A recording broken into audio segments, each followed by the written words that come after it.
نحمده ونصلي على رسوله الكريم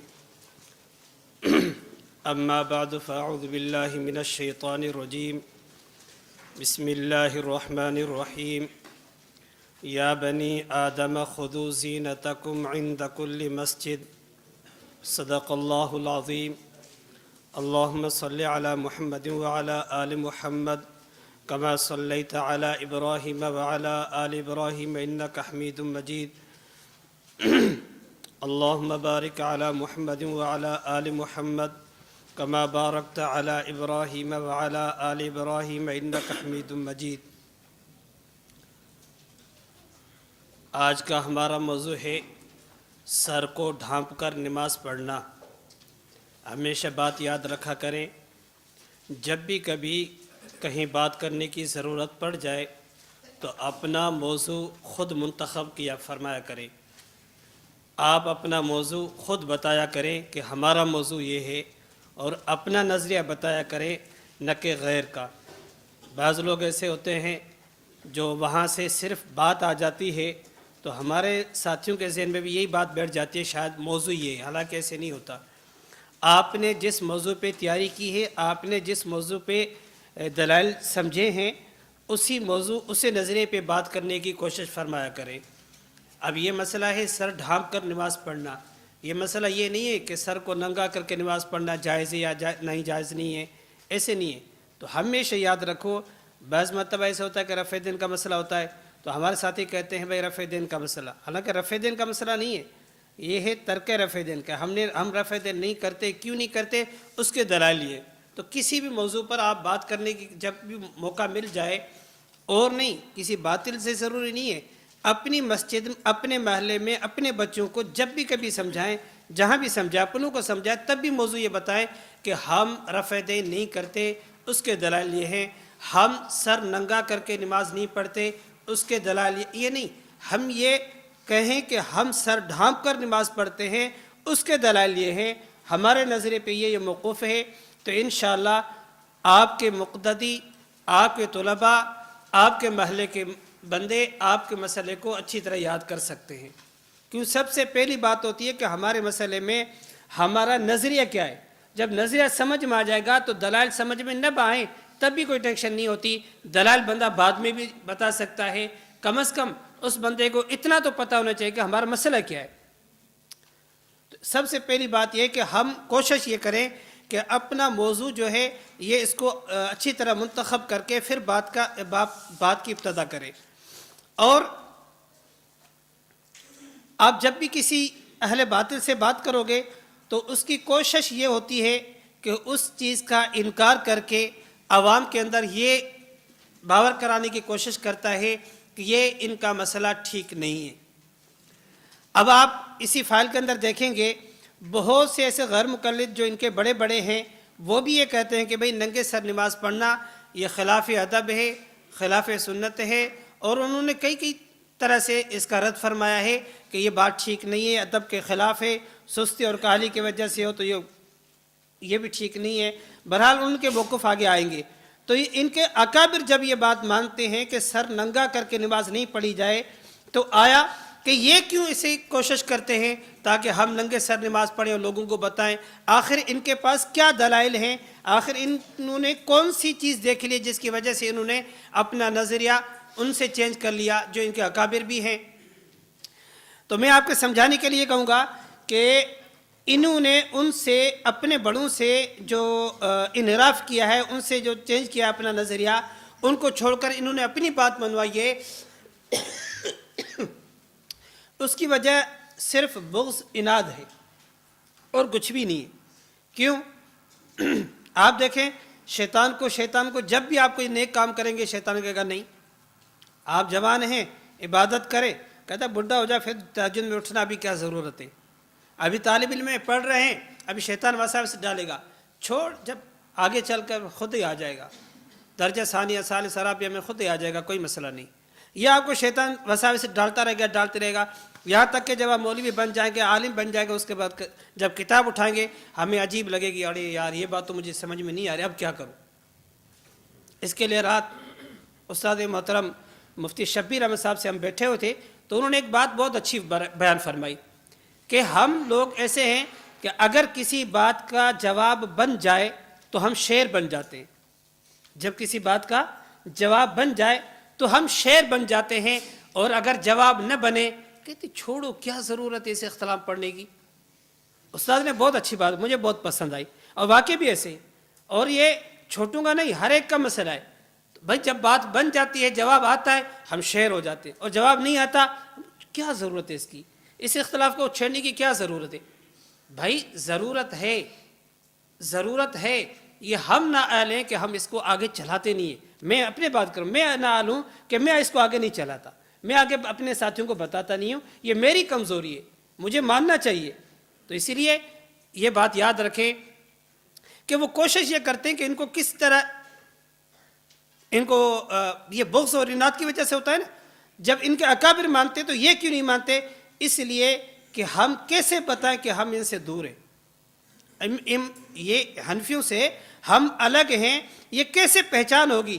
تو اس سے پہچان یہ ہوگی ان کے خلاف کر دو.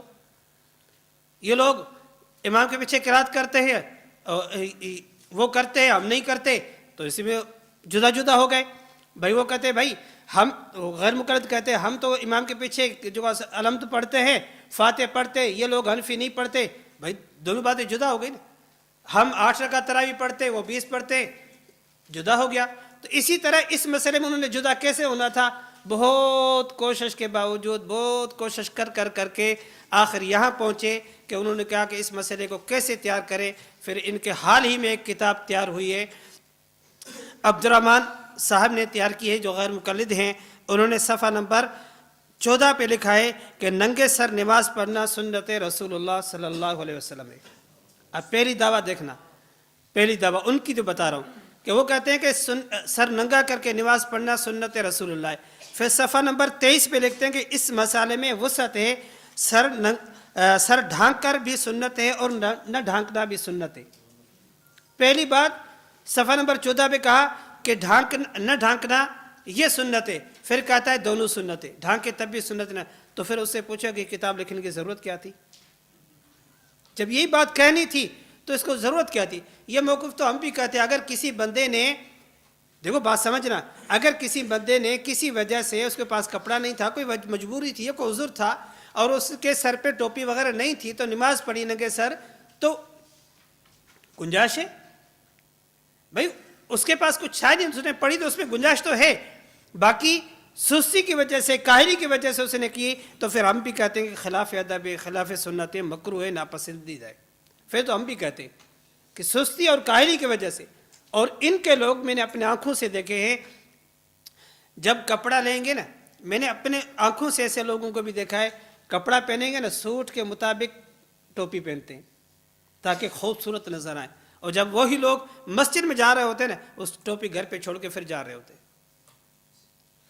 اللہ اکبر, اللہ کے سامنے آتا ہے بندہ, اور اللہ کے سامنے یا بنی آدم خذوا زینتکم عند کل مسجد. اس آیت کی تفسیر آگے آ رہی ہے. علامہ ابن تیمیہ حنبلی رحمۃ اللہ علیہ فرماتے ہیں انہوں نے وہ فرماتے ہیں یہ دو باتیں الگ الگ ہیں. ایک ہے ستر عورت, کہ اپنی عورت کو, یہ اپنی سطر کو چھپانا. اب جب بندہ سطر کو چھپاتا ہے تو یہ مسئلہ الگ ہے, یہ مسئلہ اس میں داخل نہیں ہے. اور خذوا زینتکم, اس میں جو زینت کا لفظ آیا ہے کہ لباس اچھا پہن کر جاؤ, اس سے مراد ٹوپی ہے. خود حنبلی مذہب بھی یہی تشریح کی گئی ہے کہ اس سے مراد جو ہے سر کو ڈھانپنا ہے. تو اب ہم دیکھیں کہ انہوں نے مخالفت صرف اس وجہ سے نہیں کی کہ ان کے پاس دلائل ہے. اب میں ایک بات یہاں سے اور بھی آپ کو سامنے عرض کروں کہ جب بندہ ان کی بہکاوے میں آ جاتا ہے نا غیر مقلدوں میں, وہ دو وجہ سے ہوتا ہے. یا تو وہ دھوکے کی وجہ سے آتا ہے, غیر مقلد بنتا ہے, یا وہ بغض اور اناد لالچ کی وجہ سے بنتا ہے. یا دھوکہ ہوتا ہے یا لالچ. جب بندہ دھوکے میں آ جائے, اس کو آپ پیار اور محبت سے دلیل دیں, سمجھائیں, وہ انشاءاللہ وہ سمجھ جاتا ہے. اور اگر وہ آیا ہے لالچ میں, آپ اس کو مسجد سر پہ رکھتے ہیں, آسمان سر پہ رکھتے, تب بھی وہ ماننے کے لیے تیار نہیں ہے. کیوں؟ وہ لالچ کی وجہ سے آیا ہے. جو بندہ لالچ کی وجہ سے آتا ہے وہ پھنستا ہے دنیا میں بھی آخرت میں بھی, اور اس کو ہدایت بہت مشکل سے ملتی ہے, صرف اسی وجہ سے کہ لالچ ہوتی ہے نا. یہ